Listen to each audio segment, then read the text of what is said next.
375, ó. Agora voltou, ó. 24.2, 375.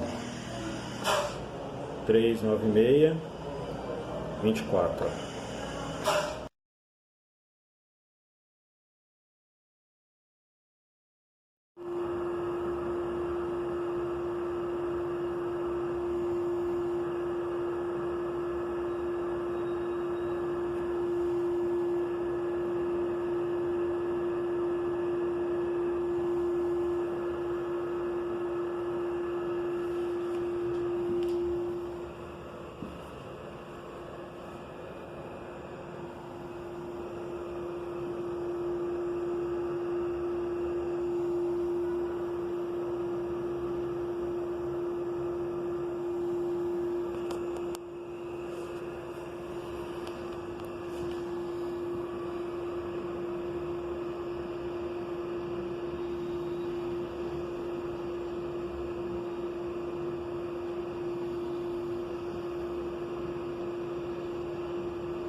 Olha lá, 25. Ok, a gente está tendo. Esse reflexo aqui tá meio difícil de filmar. Mais em cima aqui, ó. Tá dando praticamente uma 21 e 6.5. É 1 centímetro de água de diferença.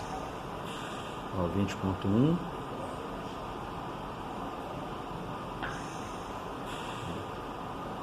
20.2, 5.8, 5.7.